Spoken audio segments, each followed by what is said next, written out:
45 minutos simplemente voy a intentar dar algunas pinceladas, ¿no? Porque finalmente lo que intento explicaros, o lo que intento explicaros es, primero, el problema es entender qué pasa con la crisis, qué es la crisis. Y cuando yo voy a seminarios como estos, lo pregunto, y prácticamente nadie sabe lo que ha pasado. Sí, una crisis financiera, ¿no? Lehman Brothers, un banco norteamericano, los productos tóxicos y esto en el sistema. Yo creo que puede ser una explicación tan simple. Segundo, y mucho más preocupante, los efectos de la crisis, ¿no? ¿Por qué en unos países se impactó más que en otros? ¿No? Porque Estados Unidos ha superado la crisis en 4 o 5 años, en teoría, porque Alemania la enfrenta de una manera, porque nosotros hemos llegado a un 26% de paro, bueno, y porque en unos países esa crisis ha tenido impacto. Y eso lo que nos debe llevar es a pensar que los efectos de la crisis responden a que tenemos problemas estructurales que tenemos que analizar. Si no sacamos conclusiones de por qué ocurren estas cosas, las crisis son cíclicas. Dentro de 20 o 25 años volverá a haber otra crisis y volveremos a tener los mismos problemas estructurales que tenemos ahora. Y la tercera reflexión que quería sacar de estos comentarios es que volvemos a mirar en clave interna lo que nos ocurre a nosotros, pero no nos estamos dando cuenta de los impactos de estas crisis fuera. Hemos visto un impacto positivo de países que han ampliado clases medias, los llamados países emergentes, pero ¿qué está pasando en el mundo, no? Entonces, seguramente todo esto de los fenómenos migratorios, etcétera, tiene una explicación más allá de una explicación puntual de buscarse una mejor vida, sino seguramente en esos países pues han agudizado las desigualdades, como hemos visto los conflictos, etcétera. Por tanto, vamos a intentar entre todos un poco recorrer estas ideas. Y lo primero que me gustaría saber es, pues eso, las causas estructurales de las que hemos hablado. Entonces, como sabéis que yo pregunto mucho, porque si no después llega el momento de las preguntas y no contáis nada, pues yo te pregunto a ti. A ver, tú explícame qué es la crisis. Hace 6 años éramos felices, ¿no? Éramos teóricamente felices, ¿no? Teníamos 12-13% de paro, ¿no? Unos beneficios adquiridos, unos derechos sociales consolidados, ¿no? El bienestar social lo teníamos más o menos establecido, las tasas universitarias más o menos se podían pagar, los servicios públicos también. Bueno, a nuestro alrededor veíamos más o menos que la gente tenía trabajo. ¿Qué es la crisis? Explícame. ¿Qué ha pasado? Porque todo eso... Háblalo. Que todo eso ha cambiado. Todo se ha cambiado, pero por ti.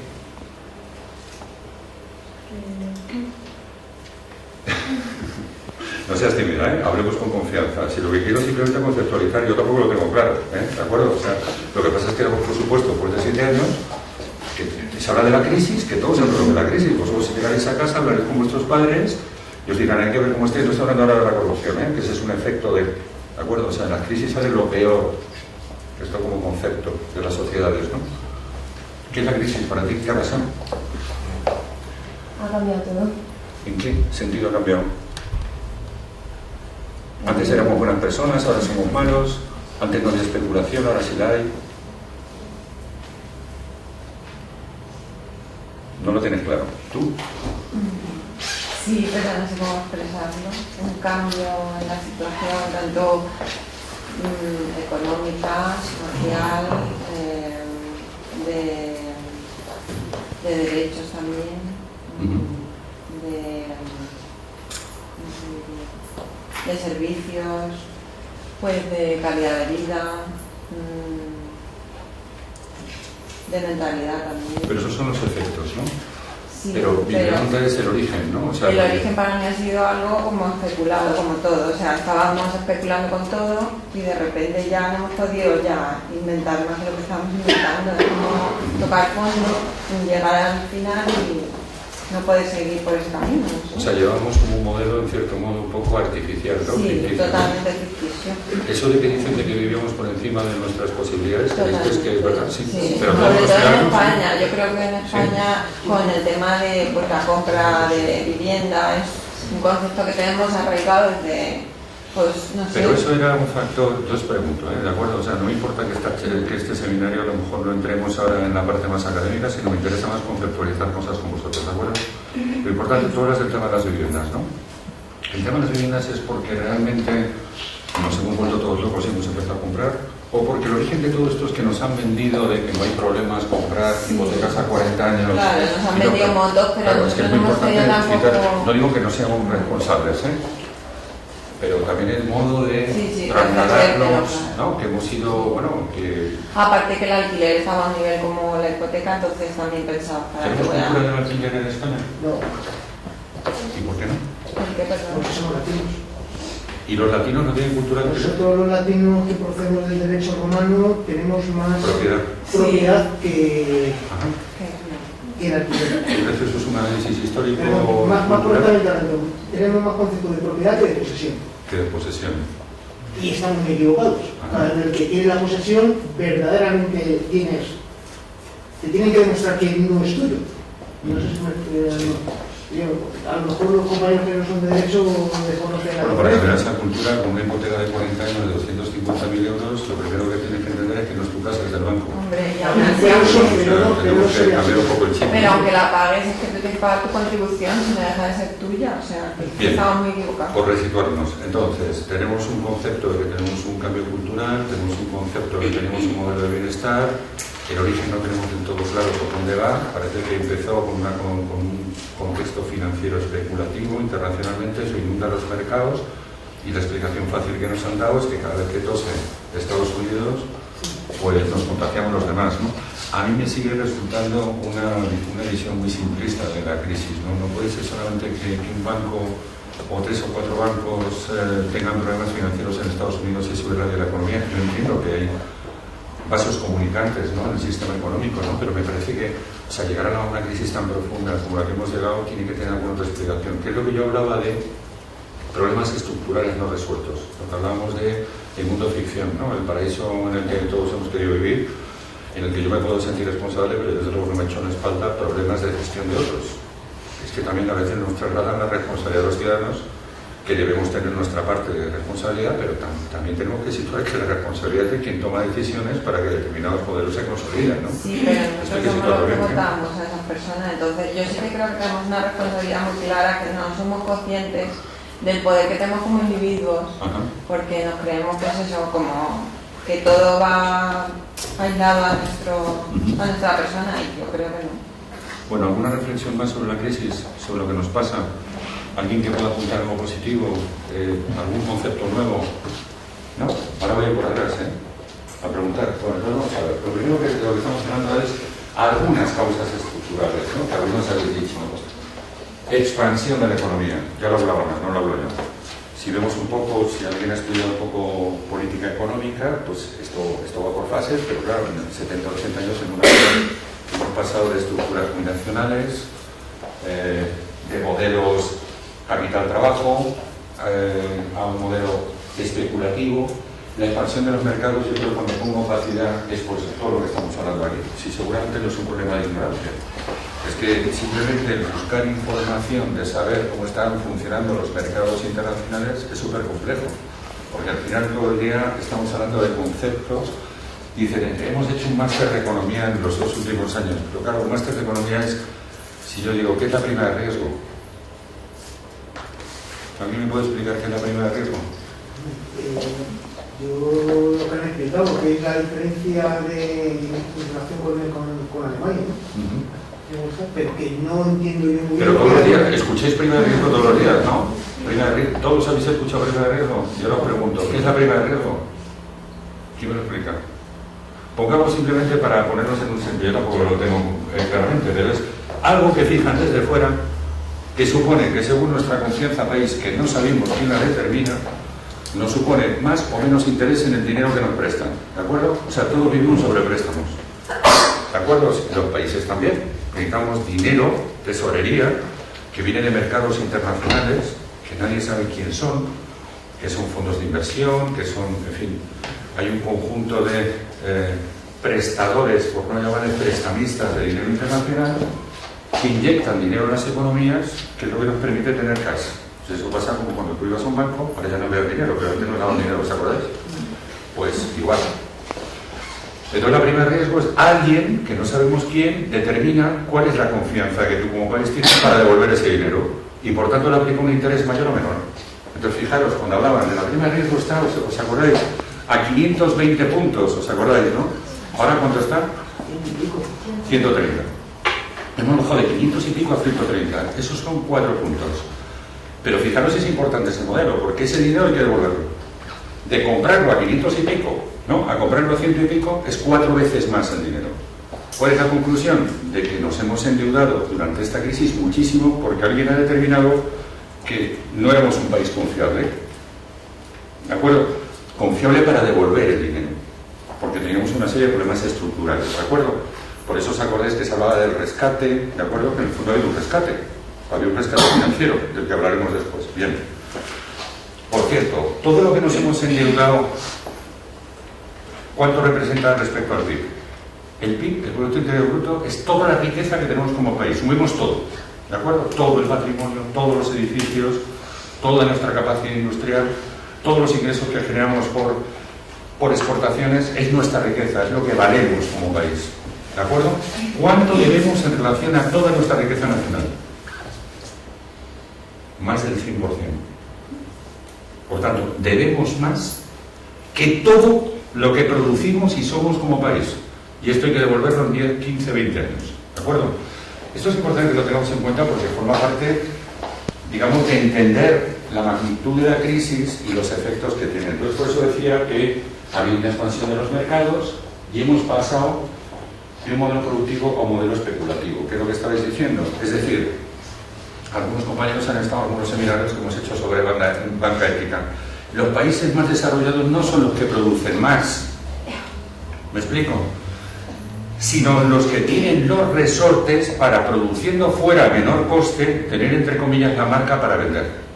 ¿De acuerdo? Entonces, si veis, es muy interesante. Vamos a ver si en el que viene hacemos algo aquí derecho, o si os interesan estas cosas, que cuando veis las grandes multinacionales, las grandes empresas en el mundo, os dais cuenta inmediatamente que están en media docena de países, pero que no producen en los artículos, ¿no? Por eso, por ejemplo, nos sorprendía el otro día lo de Bangladesh, no sé si lo hemos hablado en alguna ocasión, la fábrica esta Carrión, donde fabrican todos los textiles, ¿de acuerdo? Y que si están yendo a empresas de textiles internacionales en Bangladesh, ¿de acuerdo? Efecto de esa situación, vamos buscando sitios donde se produce poco, donde el coste laboral es bajo, ¿de acuerdo? Con lo cual generamos un problema de empleo en nuestro propio país. ¿Estamos de acuerdo también? No tenemos un valor añadido y se genera un modelo especulativo. Y encima en ese país pues se producen situaciones de semi-esclavitud, ¿no? Por cierto, contaba ahora, se han pagado solo el 10%, murieron 1.200 personas. Las empresas multinacionales textiles dijeron que iban a pagar el total de indemnizaciones, se han pagado el 10% y ya se están marchando de Bangladesh porque les quieren subir 0,25 centavos de dólar el salario mínimo interprofesional. Dicen las empresas que esto es muy caro y se están yendo a Indonesia. Lo digo para que entendamos cómo funciona el mundo. Así funciona el mundo. Por tanto, expansión y opacidad. Y hemos pasado de un modelo de hace 30 años donde producir cosas tenía un valor, ¿de acuerdo?, a un mercado muy especulativo. De lo que se trata es de deslocalizar las empresas, producir menos, pero tener mucha capacidad, digamos, de penetración en mercados. Marketing, patentes, etcétera, etcétera. Esto es parte del problema que tenemos. Bien. Paraísos fiscales. Claro, estamos hablando... A ver, decidme nombres de paraísos fiscales. Suiza. Suiza lo tenemos todo claro. Andorra es un sitio donde vivimos a esquiar hace 10 años o 20 años cuando yo era más joven y nadie me dijo a mí nunca que Andorra era un paraíso fiscal. ¿Sabíamos que Andorra era un paraíso fiscal? Suiza sí lo tenemos claro. Además es un país que... ¿Por qué se ha aceptado la fiscalidad de Suiza? Porque antes todo tiene una explicación histórica, porque fue un país neutral durante la Segunda Guerra Mundial y negoció un estatus privilegiado en Europa. Porque si no dices, hombre, en el centro de Europa, un país, ¿no?, sobre el que su mayor producción es precisamente el tema financiero, no tiene otra cosa. Suiza tiene chocolates y barcos, ¿no? Pero tiene una de las 3 o 4 rentas per cápita más altas del planeta, porque el sistema de especulación financiera y su blindaje fiscal es enorme, ¿no? Andorra, Suiza, ¿qué más paraísos? Bahamas. ¿Alguien me sitúa las Bahamas? ¿Dónde están las Bahamas? Cerca de Estados Unidos.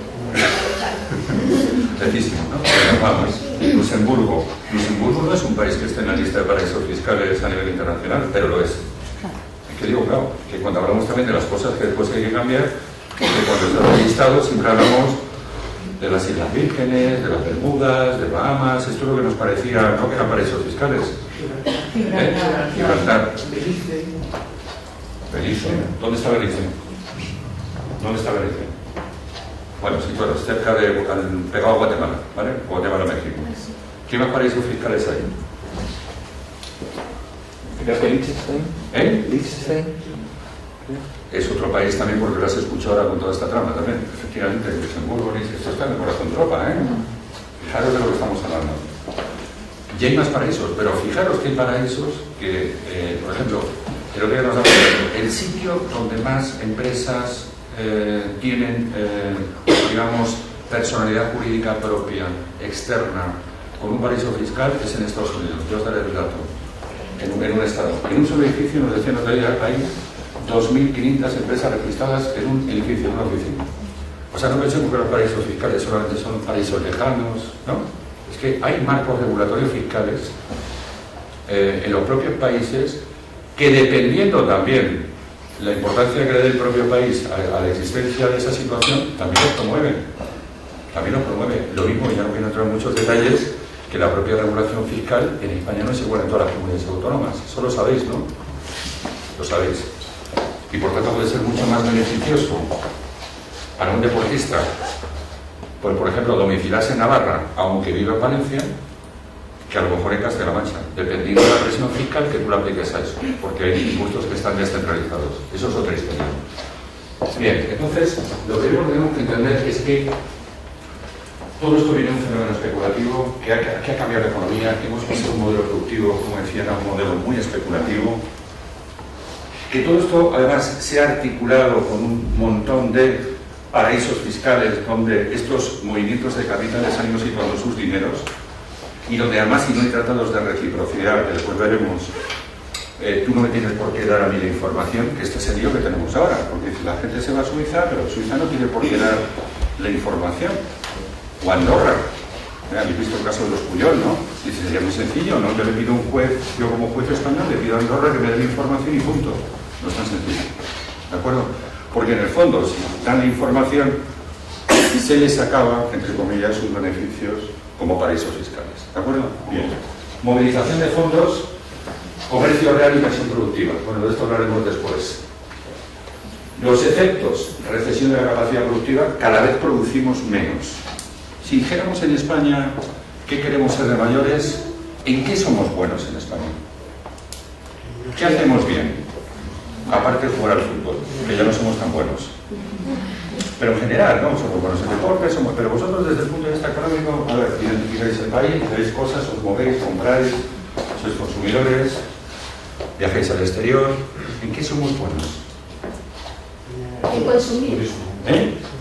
Turismo. ¿Cuántos millones de turistas tenemos? Es que aquí el que habla tiene que desarrollar la idea. A ver, 56 millones de turistas y creciendo. En población que estamos en 46. 56 millones vienen de fuera y somos 46 aquí. Somos buenos en turismo, está bien, generamos recursos. ¿Cuánto sobre el PIB? Esto lo sabes tú, Julio. ¿Turismo? Sí. Sobre toda la riqueza nacional. 10, en torno al 10, 11%. Es decir, es una parte importante de lo que generamos como país, 10%, pero no es el total. ¿De acuerdo? ¿En qué más cosas somos buenas como el turismo? Bueno, sí, es decir, producimos algo que realmente tenemos, eso es la marca, ¿qué es la marca España? Aceite de oliva. Aceite de oliva. Bueno, oye, está bien, todo va sumando. Y luego poner aceite que genera mucho ingreso. ¿Sabes el problema del aceite? El problema del aceite, por ejemplo, en Castilla-La Mancha producimos mucho aceite, pero lo vendemos a granel, a Italia. Y ahí tenemos una pérdida de poder adquisitivo, porque no lo sacamos con nuestra marca. Entonces todo el valor añadido de la producción se lo lleva a Italia. Por eso cuando tú vas fuera, ves de cada botella de aceite española ves 10 italianas. Porque para nosotros nos es más cómodo mandarlo a granel a Italia y que allí lo manufacturen y exporten. Pero bueno, pongamos el aceite, somos buenos en aceite. ¿Qué más? Como españoles somos buenos en turismo y en aceite de oliva. Vamos a hablar otra vez en España del flamenco, más cosas. Vale, éramos. Sí, porque con la ley... No, pero mira, eso es muy importante. Es decir, hace 10 años decían, oigan, somos buenos, porque además es verdad que hemos tenido empresas muy competitivas y la verdad es que éramos buenos en eólica, éramos buenos en hidráulica, éramos buenos, no quiero hablar de la nuclear, es un tema que me chivea un poquito, pero éramos buenos en renovables. ¿Qué ha pasado con las renovables? Éramos buenos hace 10 años. ¿Qué ha pasado? Todo lo que vieron en su día ahora no. Pero se las habrán cargado por algo, ¿no? Sí, si porque lo que quiero buscar por no los porqués. Quieren apurar el petróleo todo lo que puedan para seguir especulando. Por el petróleo. Hay unos intereses por ahí que nos dicen, cuidado, que el petróleo sigue siendo algo importante, ¿no? Y sin embargo España no produce petróleo. Entonces, a ver, ¿cuál es la contradicción? Defiendo el modelo del petróleo, no tengo petróleo, me cuesta mucho más cara la energía, la tengo que importar y algo que yo puedo generar, porque tengo luz, tengo agua y tengo know-how, capacidad tecnológica, me lo cargo. Tiene que haber alguna explicación. Pensemos, ¿cuál puede ser la explicación? Si somos buenos en algo y no queremos tener dependencia energética exterior, ¿por qué nos cargamos algo en lo que somos buenos? Por intereses políticos. ¿Pero son los intereses políticos de quién? ¿Voy contra mí mismo? De que están en poder no piensan en el interés general de la ciudadanía. ¿Pero en qué piensan? Que piensan en su futuro. ¿Y el futuro de ese es el petróleo? No, en el futuro de esa persona. No piensan o sea, piensan en lo que hoy en día ya se denomina la historia. Una explicación no puede ser así. Tiene que haber algo más. Que en el fondo nuestra política está influenciada por las de los más grandes. Quiero decir, nosotros no hacemos lo que queremos hacer como gobierno, lo hacemos basado en lo que quieren que hagamos Europa y... ¿Todos estáis de acuerdo en eso? ¿Sí? O sea, compramos petróleo que es mucho más caro, somos buenos en renovables y no las cargamos, y eso responde a que desde fuera nos marque nuestra política y fuera hay un interés por el tema de los hidrocarburos. Me sigue pareciendo escasa. ¿Por qué? Porque en Europa no se produce petróleo. Ya. Fijaros dónde se produce. ¿Dónde se produce petróleo? Por ejemplo. Ella. En el mundo donde se produce petróleo. ¿Te tiene que sonar? ¿Dónde? Países árabes, ¿no? Acordaros Dubái, Arabia Saudí, ¿verdad? Fijaros un país donde se producía petróleo. Libia. A Libia le comprábamos petróleo. ¿Cómo se llamaba el presidente de Libia? Gaddafi. ¿Os suena Gaddafi? Bien. Era muy bueno Gaddafi, porque le comprábamos petróleo. ¿No? En un momento determinado se convirtió en un dictador. Ya no le compramos petróleo, comprábamos el 20% del total. Entonces, fijaros que compramos petróleo en países donde no tenemos relaciones socioculturales como en Europa, pero bueno, dejemos ahí. Yo tengo reflexiones para que sigáis pensando después y buscando, y os doy algunas pistas, ¿no? Veamos quiénes son las grandes compañías petrolíferas, ¿vale? A nivel del planeta. ¿Dónde están localizadas esas compañías, no? Y algunos intereses que puede haber con esas compañías por parte de políticos españoles. Os oiré eso. O europeos, ¿no? ¿Os suena a Cañete?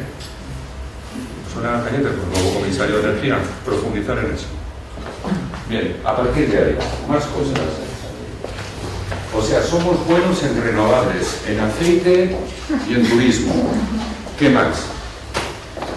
¿Qué más producimos? Pues y además es importante saber qué queremos ser. Porque si no sabemos como país qué queremos ser, difícilmente vamos a poder criticar a políticos que toman decisiones que no están de acuerdo con nuestras tal. Porque una cosa es lo que nosotros necesitamos como servicios, pero eso hay que financiarlo. Y para financiarlo hay que crear riqueza. Y esa riqueza hay que poner nombres y apellidos. Y he escuchado turismo, aceite y renovables. Y quiero escuchar más cosas. Éramos buenos en sanidad también. Pero sanidad es un servicio público. Sí, Estoy hablando de... Está bien, ¿eh? Está bien. Pero quiero hablar de riqueza. Temas económicos, queso, vino... Turismo. Bueno, queso y aceite ponemos ahí, ¿no? Vale. De todas maneras, para pagar 120.000 millones de presupuesto hay que vender queso, ¿eh? Y hay que vender aceite, ¿eh? ¿Necesitamos más cosas? Es que, por ejemplo, un sector que se ha desarrollado mucho a raíz de boom económico ha sido el desarrollo de infraestructuras. Pero resulta que el desarrollo de infraestructuras que lo hacen las grandes empresas constructoras y que tienen, de hecho, obras importantes a nivel mundial. La principal obra a nivel mundial ahora es el Canal de Panamá y está ejecutando una empresa española. Y así, bueno, el tren de alta velocidad de la Meca lo está haciendo también un consorcio español, y así hay muchas.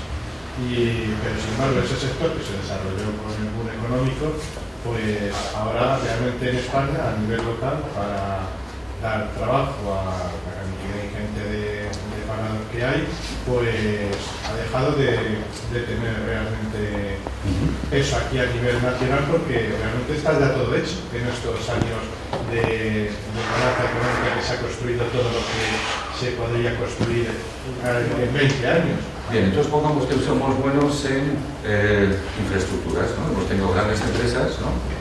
Sí, tenemos que tener siempre en cuenta cuando hablamos del modelo económico algo fundamental, ¿no? Pensando en país. En el fondo lo que estamos diciendo es, ha habido una crisis, no sabemos muy bien por qué efectos ha tenido, qué hemos aprendido y hacia qué modelo vamos, ¿no? Y para eso hay que crear riqueza, en que somos buenos. Este es un poco el hilo argumental.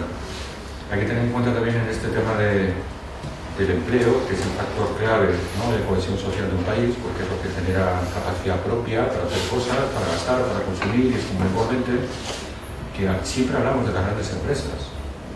Y una de las cosas que en el modelo productivo hay que cambiar es pensar que la gran empresa no es la que mayoritariamente crea empleo, ¿no? ¿Quién crea el mayor empleo? Las pymes. Pero es que eso representa el 78% del total de empleo español. Es decir, que cuando vemos las grandes empresas, no pensemos que las grandes empresas son las que resuelven el trabajo. Puedo entender que para vosotros, si se hace una encuesta ahora mismo, pues qué lógica cabe que como futuros titulados sois de relaciones laborales la mayoría, ¿no? Pongamos que queréis trabajar en áreas de recursos humanos, pues lógicamente prefieres trabajar en un Santander, en BBV, en un Iberdrola, en un Endesa, en un Telefónica, lo entiendo, porque es lo que vemos. Pero pensemos siempre que el autoempleo, la pyme, son los que crean empleo. Por tanto, uno de los cambios de modelos que habrá que facilitar, ¿no?, y promover cambios estructurales, legales, fiscales, de acceso al crédito de las pymes. Uno de los grandes problemas del modelo es que el pequeño y medio empresario que vive el financiamiento, ¿no?, con toda la crisis financiera que ha habido, no tiene acceso al crédito. Y además tiene una burocracia muy complicada para abrir empresas. Entonces el gran golpe de empleo ha sido la pyme. Porque si vamos a las grandes compañías, yo les decía a ellos ahora que tú te ves la cuenta de explotación del BBV y solo en el primer trimestre de este año ha ganado 1.900 millones de euros. Y dicen, están en crisis porque es un 20% menos que el año pasado. Bueno, el año pasado porque hicieron un proceso de capitalización producto del estrés financiero, etc. Pero quedaros con el tema de que hay que dirigir el modelo hacia pymes, que son las que realmente generan empleo. ¿De acuerdo? El sector público no representa más del 4 o 5%. Quiere decirse que el tejido pyme es quien crea empleo.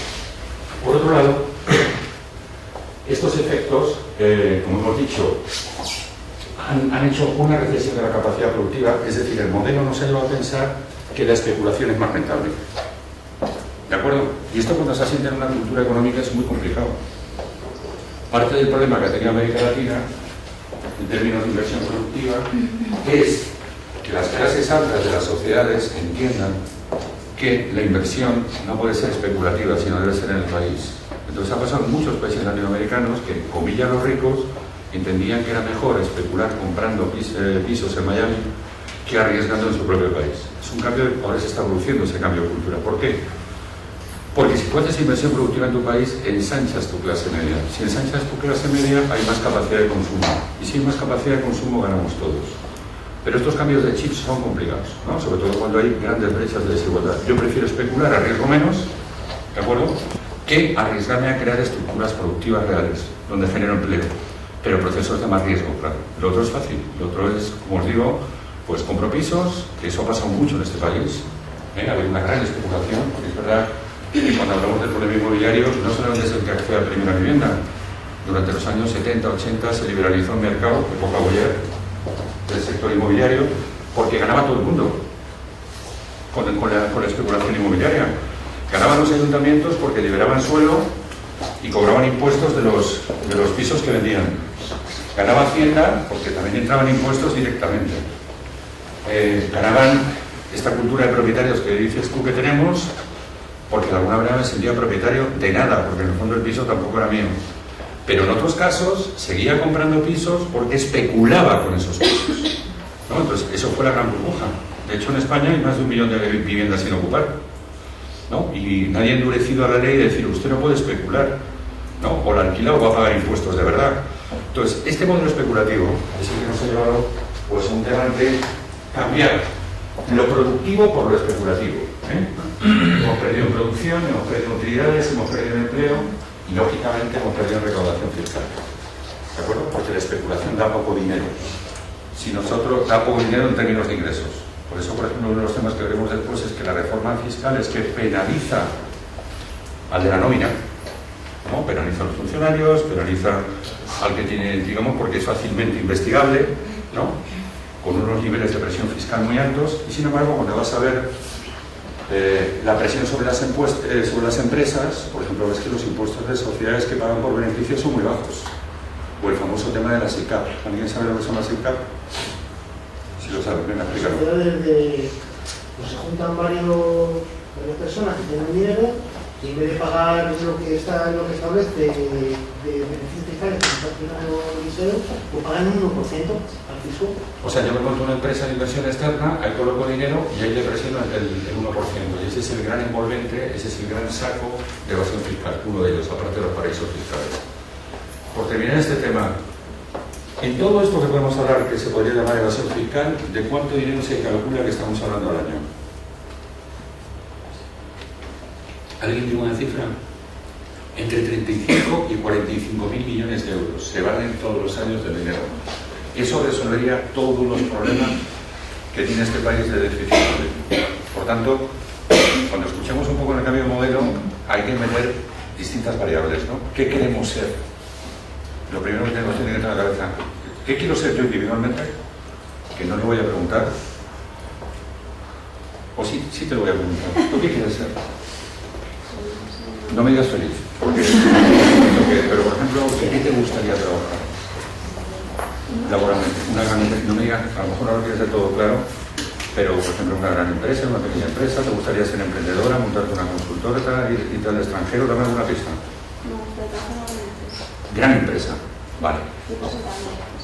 Banco Santander. Vale, o sea, no voy muy alejado, ¿no? ¿A todos os gustaría trabajar en el Departamento de Recursos Humanos del Santander? ¿No? A ver, tú qué has dicho, ¿a ti qué te gustaría? A mí me gustaría dedicarme a la cooperación internacional. ¿Cómo? Cooperación al desarrollo. Cooperación al desarrollo, pero no será rey de estos seminarios, ¿no? ¿Eh? No será rey de estos seminarios que hemos hecho. Ya lo tenías claro antes. Sí, estaba en alguna ONG. Bueno, ¿a alguien más le gustaría hacer algo que no fuera trabajar en Recursos Humanos del Santander? Graduado social. ¿Cómo? Graduado social. ¿Y qué? Graduado social. Graduado social. ¿Para trabajar en la administración pública o dónde? No, para trabajar como abogado de lo social.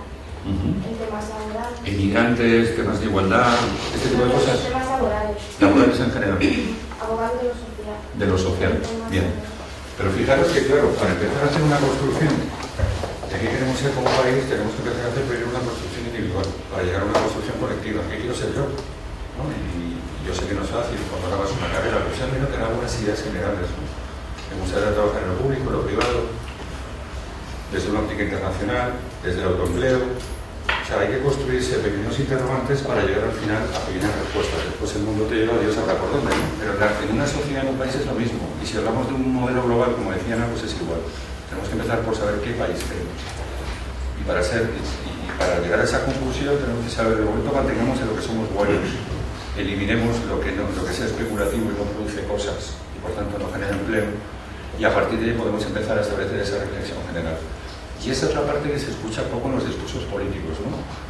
Se escucha poco, ¿no? Se escucha poco decir, oye, se ha hecho una gran campaña, nos decía la marca España. ¿Alguien me puede decir qué es la marca España? Porque llevan un año con la marca España.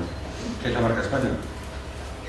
Claro, cuando llegamos a los tópicos de hace 40 años, donde ves en una feria en Alemania a un bailador de flamenco, a un director de cine exitoso y jamoncito y vinito, pues dices, joder, hemos avanzado en la idea que tenemos de España, ¿no? Entonces, falta una reflexión colectiva, ¿no? Y sobre todo llegando al concepto si vamos a un modelo especulativo que tendrá problemas o vamos a un modelo productivo. Bien. A partir de aquí, todo este impacto del que hablaba Ana, vamos a ponerle cifras de desigualdad. A ver, intenta ponerlo. Quedaros con las cifras, ¿eh? El 20% más rico. Vale. El 20% más rico tiene el 80% del Producto Interior Bruto Mundial. Y el 90% de Y el 90% de acceso al crédito. Estos son datos de hace 3 años, 3 o 4 años. El 20% más rico del mundo tiene el 80% de la riqueza global y es el que accede al 90% del crédito disponible. ¿De acuerdo? Vale. Sigue leyendo. Al 20% más pobre le corresponde el 1% Del Producto Interior Bruto Mundial. 20% el 80%, el 1%, el 20% más pobre solamente corresponde al 1% del PIB. Sigue leyendo. 1.400 millones viven... Ponerle cifra de 1.400 millones. ¿Cuánta población tiene el mundo? 6.000, bueno. 6.000. 1.400 millones. Perdón. Viven por debajo de la línea de la pobreza. La línea de pobreza que la fijamos para establecer el estándar, porque Naciones Unidas va subiendo el estándar para que no aumenten los pobres, ¿no? Es decir, ya sabéis que cada vez que queremos dar un dato estadístico, pues cambiamos los sistemas de medición, ¿no? Por ejemplo, habéis visto que están muy contentos en España y en Europa porque ha subido nuestro Producto Interior Bruto, porque ahora cuantificamos las drogas y la prostitución, ¿de acuerdo? Entonces, según cómo cuantifiquemos las cosas, pues nos salen otros indicadores. Antes era $1, ahora han subido los 25. Pero tenemos a 1.400 millones de personas por debajo de la línea de pobreza, estimada en $1,25 día. ¿De acuerdo? Sigue leyendo y siguiendo el línea. 3.000 millones con menos de $2. viven con menos de $2 al día. ¿De acuerdo? Sigue. 1.200 millones viven sin agua potable. Vale. Seguimos. 2.000 millones sin electricidad. Vale. 5 millones de niños y niñas mueren de hambre al año. Vale. Por allá, la compañera del fondo.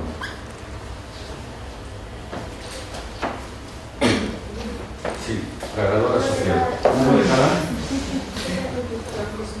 Ah, hablar más alto, porque si no, no soy yo. 1 de cada 5 niños y niñas sufren desnutrición. Bien. Seguimos. Y seguimos el vídeo. Venga, te toca. Arriba. 500.000 mujeres mueren durante el embarazo. Bien. Seguimos.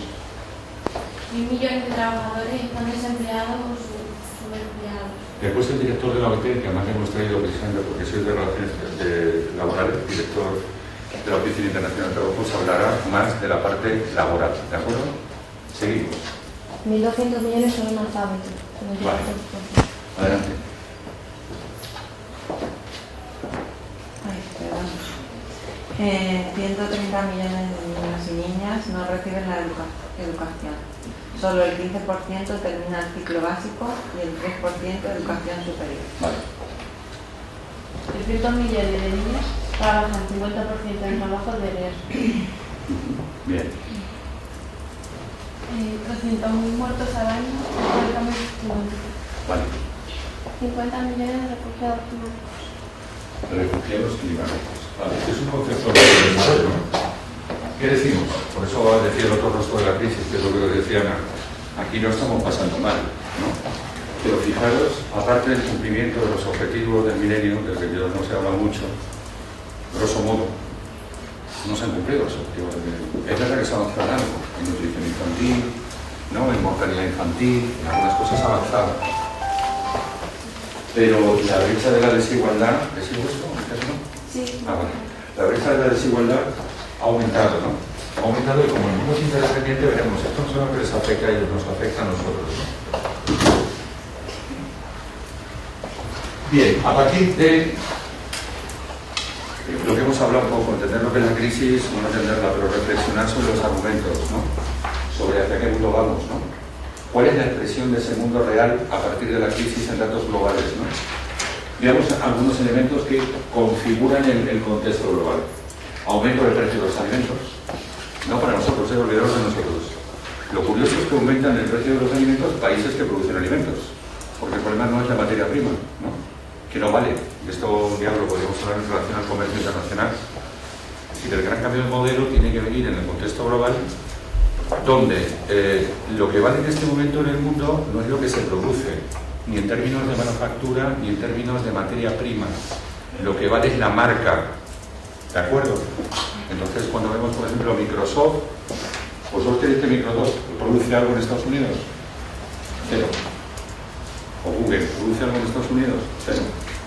¿No? Por hablar de empresas, evidentemente, ya no hablo de cadenas alimentarias, ¿no? Todo se produce fuera. Entonces, los alimentos pasa igual. Las reglas del comercio internacional que implican que los precios internacionales se fijan en sitios que no corresponden a los países productores, la Organización Mundial del Comercio. Entonces, si tú produces trigo en África, o produces cereales, o produces fruta, o produces banano, tus precios se regulan pues, en Ginebra, o se regulan en Londres, pero tenemos un problema porque después los productos manufacturados y exportados aumentan su valor, tanto en los mercados de origen como en los mercados emergentes. Por tanto, todo este modelo especulativo de lo que hemos hablado lo que lleva es a una descompensación en el valor de la materia prima, ¿no? Y lo que lleva es a un aumento de los precios de los alimentos, ¿no? Cambio climático, bueno, pues yo creo que sobre esto hablamos mucho, no me voy a detener demasiado, pero bueno, todos somos conscientes de que hay un problema climático.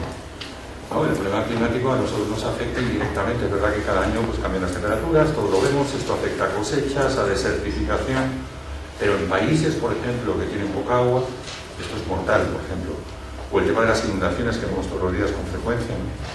Y esto es producto de muchas cosas, pero otras pues, del modelo productivo que tenemos, ¿no? De la tremenda contaminación que se ha generado, y de algo peor que la contaminación, y es que de nuevo los países ricos siguen manejando la respuesta al cambio climático.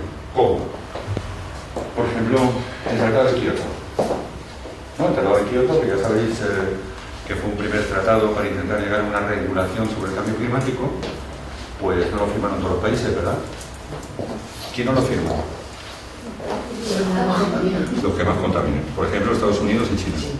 Claro, lo que pasa es que los chinos dicen una cosa.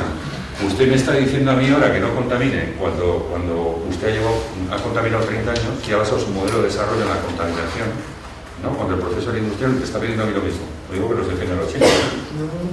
Digo que simplemente ese es su discurso. Y Estados Unidos, porque claro, tiene tal presión de sus multinacionales que no está de acuerdo. Pero todavía es más, el modelo todavía es mucho más fariseo. Es que en el fondo dicen, a ver, vamos a intentar establecer un cupo mundial, ¿no? Para que las emisiones del efecto invernadero y del CO2 esté regulada, pero en el fondo lo que vamos a hacer es lo siguiente: como entiendo tu situación en términos de producción, porque requieres esa producción, si tienes dinero tú puedes comprar ese cupo a otro país que no contamine. Por lo cual aquí estamos primando a los ricos de todo, ¿no? A lo que puedes decir, por ejemplo, España no cumple nunca Kioto, pero le compra cupos a Polonia, Letonia, Estonia. O sea, en el fondo, este modelo no supone crear una cultura contra el cambio climático, sino decir, si tú eres rico puedes comprar a otro que no contamina, entre otras cosas porque no produce, y entonces se establece una compensación económica. Eso es Kioto. ¿De acuerdo? Entonces, inestabilidad social y política, bueno, habéis visto el otro día el tema de conflictos, ¿no? O sea, 35 conflictos en el mundo, ¿verdad? Le dimos un repaso el otro día en el embajador de Noruega, la situación en América Latina, en el mundo. Todo, en el fondo, la crisis se proyecta sobre un clima político enrarecido. Lógicamente, la desigualdad y la pobreza es el origen de casi todo, ¿no? Pero, evidentemente, ha habido un aumento en términos de conflictividad social con la crisis. Recortes de los derechos sociales, sobre esto no hemos hablado, ¿no? Educación, salud, vivienda, ¿no? Acceso al agua, en fin, esto ya lo estamos viendo aquí. Mayor presión fiscal, obviamente, hay menos dinero. Pues si hay menos dinero, vamos a presionar fiscalmente sobre los que generen recursos, ¿no? Esto es elemental, ¿no? Intervencionismo en los mercados, de esto hablaré después. Nacionalización de las pérdidas. Esto es un efecto, digamos, de los más brutales que yo creo que ha tenido la crisis, ¿no? Que se junta con el segundo. Privatización de los beneficios y nacionalización de las pérdidas, ¿no? Esto era impensable hace 25 años, ¿no? Es un poco lo que ha pasado con Bankia, ¿no? ¿Qué ha pasado con Bankia? ¿Te suena Bankia, no? Sí, Bankia. ¿Te suena Bankia? Las tarjetas Black, lo que ha pasado en el fondo. Una entidad privada, o muchas entidades privadas, en un momento determinado, que deben vivir de su finalidad principal, que es el ahorro y el crédito y la devolución del crédito, y que en el caso de las cajas de ahorro se crearon para hacer inversión en el territorio con un marcado carácter social, pues se han metido en mil aventuras. se han metido en el modelo especulativo que hablábamos anteriormente. Han perdido su finalidad originaria. Su finalidad originaria es decir, te voy a prestar dinero para que te compres un piso. Obviamente tengo que mirar si tienes garantías. O me quiero montar un negocio, te voy a prestar dinero para tu negocio. Y además con los beneficios que genero, pues voy a apoyar el municipio, voy a hacer cultura, voy a apoyar colectivos desfavorecidos, gente mayor. Este era el objetivo de las cajas de ahorro. Entonces quisieron ser bancos, ¿de acuerdo? No tenían la capacidad económica para resistir pues todo lo que pasó con la crisis financiera. La gente dejó de devolver, hiperinflaron los balances y las contabilidades y de repente aquello estalló. Entonces se podían haber hecho dos cosas. La primera, dejemos que caigan. Es la una. Si caen, caen los ahorristas. ¿No? Pues imagínate pues, vuestros abuelos, vuestros padres que tuvieran dinero en una caja de ahorros, pues bueno, se cae el sistema, se declara en quiebra, pues como una empresa, se reparten dividendos, se liquida y punto. Ya que le tocó, le tocó. Esa era una. La explicación política que se ha dado es no podemos dejar caer a los ahorristas. Vamos a intervenirlas. Como no tenemos dinero nosotros, se lo pedimos a Europa. ¿No? Rescate de, ¿cuánto ha sido? Casi 50.000 millones a un conjunto de cajas. ¿De acuerdo? ¿Qué ha pasado? Que ese dinero hay que devolverlo. ¿Y quién lo va a devolver? Los ciudadanos. ¿Pero qué nos dijeron? No nos dijeron eso. Nos dijeron, lo devolverán las propias entidades financieras. Como es normal, yo le presto el dinero para que usted no caiga, pero en el futuro, cuando usted tenga beneficios, ese dinero lo devolverá usted. ¿No? No es para repartir dividendos entre los accionistas, ¿no? Si lo hemos, entre comillas, prestado a todos los ciudadanos. Entonces hemos tenido un sistema en el cual, por determinados motivos, hay intereses políticos en intervenir económicamente en las cajas, darles dinero público, ¿de acuerdo? Y que los ciudadanos soportemos el problema de su mala gestión, ya no hablo de la corrupción, que encima ya eso ya es el colmo, ¿no? Porque claro, todo lo de las tarjetas black, o lo que habéis visto últimamente, es mucho más vergonzoso cuando se ha juntado con el tema de las preferencias, etcétera, etcétera, ¿no? Pero lo que quería llegar es que evidentemente hemos llegado a un modelo en el cual, por algún motivo, hay intereses en nacionalizar las pérdidas de algunos sectores, de las grandes empresas, ¿no? Y sin embargo, cuando hay beneficios, ¿revierten los ciudadanos? ¿O lo reparten entre los accionistas? No. Telefónica, por ejemplo, este año, nos daban un dato el otro día en un seminario, el año pasado repartió el 80 y tantos % de los beneficios en dividendos con los accionistas. Entonces, claro, esto nos debe hacer reflexionar también, vuelvo al cambio de modelos, ¿no? Tiene que haber un marco fiscal distinto, una reversión de los beneficios hacia la sociedad y evidentemente no se pueden nacionalizar públicamente las deudas de las grandes compañías, ¿no? Este modelo tiene que cambiar porque si no, no hay país que pueda resistir un déficit público basado en este modelo. ¿Lo entendemos? Se calcula que la deuda actual tardaremos en pagarla 15 años, siempre y cuando se hagan más ajustes. ¿De acuerdo? Bien. Privatización de los beneficios, fracaso de la autorregulación, de esto ya hablaban antes. Cuando digo regulación, claro, es que antes decíamos, ¿qué era la crisis? Pues hasta ya una burbuja financiera en Estados Unidos, productos tóxicos, se mueven, van y vienen los mercados internacionales. ¿Y quién ha regulado todo esto? Los organismos de regulación son básicos, ¿no? ¿No? Por eso se hablan de qué reguladores externos. No, yo lo que quiero es un regulador europeo y un regulador de mi país. ¿Quién regula todo esto en España? ¿Quién regula los flujos financieros en nuestro país? El Banco de España, ¿no? Pero ese es el que tiene que saber, cuando un banco tiene problemas, cuando hay transacciones financieras que no están claras, y tiene que mandarnos alertas. Ojo, cuidado con esa entidad financiera. Esa es su responsabilidad. Lo mismo que hay un organismo que tiene que regular la transparencia de los organismos públicos, que se llaman Tribunal de Cuentas. ¿De acuerdo? Que otro día hablaremos del Tribunal de Cuentas porque está nombrado por políticos, para políticos, y que realmente pues, no está controlando ni auditando nada. Entonces tenemos un problema de regulación. Y todo esto va en detrimento de la economía real. Es decir, al final, todo lo que estamos hablando baja a los ciudadanos. Estoy intentando conceptualizar con vosotros. ¿Me seguís más o menos? ¿Sí? Que entendamos causas, ¿no? Y efectos, ¿no? Porque si no, no podemos hablar de propuestas. ¿De acuerdo? Bien. Siguiente. Cambios estructurales. Rendición de cuentas. Vamos a los bancos centrales. El Banco Central Europeo, el Banco de España. Estos son los que nos tienen que dar, lógicamente, reportes de cómo está el saneamiento de nuestro sistema financiero. ¿De acuerdo? Por tanto, los bancos centrales tienen en cualquier modelo que establezcamos un papel de regulación, de control y de rendición de cuentas, como decía Ana, fundamental. Los fondos de alto riesgo. Bueno, pues esto es básico. Todo lo que ha pasado con el tema de las preferentes, que es pues que tú llegas a un banco y cuando tienes... ¿Alguien aquí tiene alguna cuenta de ahorro de algo? Sí, tú, por ejemplo, tú vas a un banco, ¿no? No te vamos a preguntar a cuál, ¿no? Pero tú llegas a un banco y te preguntan, a ver, oye, tienes aquí este dinerito, el que sea, tenemos un producto, ¿no? Eso de tenemos un producto, hay que darlo, claro, tú no puedes estar mirando la letra pequeña, ¿no? Tú lo que quieres es que te den garantías. Entonces, ya sabemos que en la parte financiera hay depósitos a plazo fijo que no tienen ningún riesgo, pero que el interés del dinero es muy bajito, y entonces cuando entras en esos otros productos, ¿no?, que se llaman variables, ahí empiezan los problemas. Entonces, todo lo de las preferentes ha sido eso, que en muchos casos a la gente le han dado seguridad de un dinero que en el fondo no tenía esa seguridad, ¿de acuerdo? Que tenía un variable y por tanto tenía un riesgo.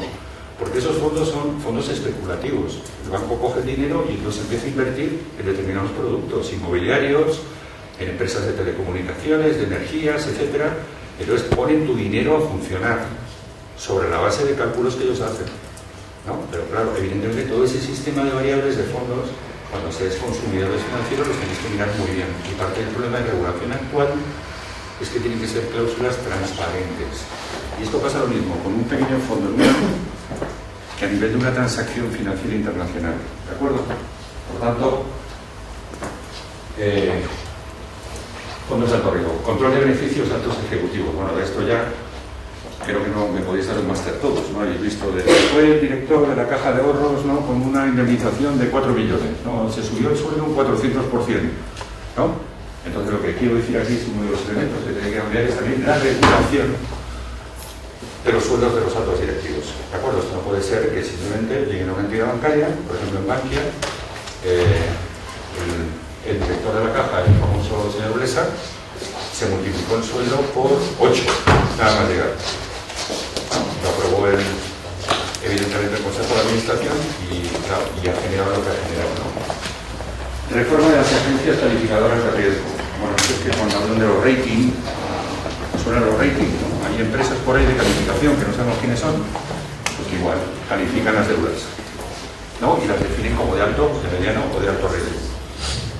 Estos ratings son muy complicados porque no sabemos a qué responden.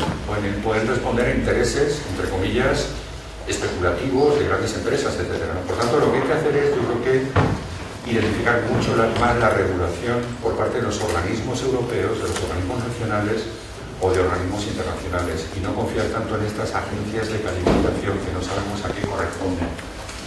Supresión de paraísos fiscales, ya los hemos hablado todos, pero supresión no significa barrer el país. Supresión lo que significa eso es que usted es Suiza, pues tendrá que producir más chocolate. Pero a usted se le acabó el tema del paraíso fiscal que tiene aquí. Pero esto tiene que haber un acuerdo internacional y sobre esto no se avanzan los acuerdos políticos, ¿de acuerdo? Pero si no erradicamos la fiscalidad opaca, va a ser muy difícil que avancemos en todo el modelo global este que estamos hablando. Fiscalidad de las transacciones, sobre esto hemos hablado, Ana, de esto sigue hablando 30 años, de lo que se llama la tasa Tobin. A ver, Prado, ¿cómo tenés que la tasa Tobin? Te están escuchando. El tema de las transacciones, que se pueda pagar una tasa. Aunque sea el 1%. Pero fijaros, si de todo este flujo financiero internacional que estamos hablando, hace 20-25 años, Tobin, era un economista, decía, oiga, esto de la globalización está llevando a mucha desigualdad. ¿Cómo podemos ingresar dinero en algún fondo internacional que luche contra la pobreza? Oiga, pues como se mueve tanto dinero internacionalmente, apliquemos un 1%, es decir, que cada vez que una empresa compra, revende el dinero, a esa transacción le aplica un 1%. Eso es un fondo común que lo puede manejar, veremos quién, Naciones Unidas. Pues imaginaros si sumáramos todo el dinero que se mueve en el mundo cada minuto, imaginaros aplicado el 1%, seguramente acabaríamos radicalmente con el hambre en África. Bueno, de esto sigue hablando a 20-25 años. Y os decía, Ana, que en Europa ha habido una discusión sobre esto, que España ha sido uno de los países, no ha sido tan clara la firma, sino condicionada a un conjunto de requisitos. Se está hablando del tema, pero no está en todo claro que los países lo aprueben, ¿de acuerdo? porque además lo que está detrás del tema no es la aplicación del 1%, que yo creo que las grandes empresas lo pagarían, es que eso implicaría que tú podrías rastrear el dinero. ¿De acuerdo? Es decir, si tú lo aplicas, ¿tienes suyo? ¿Has olvidado más? Si le aplicas el 1% imaginaos a todo el volumen financiero del mundo, si tú le aplicas el 1% ya lo estás fiscalizando, por lo cual tendríamos acceso a todo. Entonces, el trasfondo de la aplicación del 1%, o del 0,5, del 0,7, o del 0,4, es que eso daría trazabilidad a todo el movimiento financiero internacional. Y por último, el tema de protección de los consumidores, ¿no? Este es un tema del que hemos hablado cuando hablamos de consumo responsable, y yo como consumidor, ¿qué derechos tengo? Lo primero que usted me tiene que dar es información, ¿no?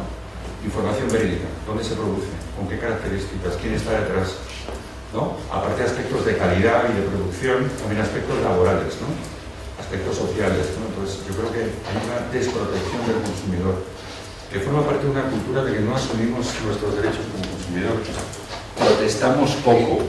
¿Quién me puede decir la última vez que ha protestado por algo? Pensadlo.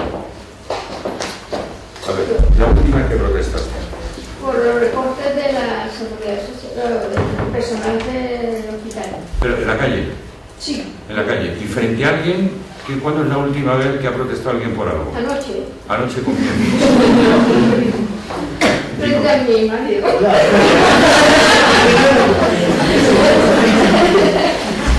ver, en los conflictos de pareja todavía no, pero en este momento, en otro seminario vamos a entrar en eso. No, pero no conflicto de pareja, sino protestar porque... Bueno, les digo por ellos, yo te estoy dando mucho y tú no me respetas, no aprecias lo que yo te doy a ti, ¿sabes?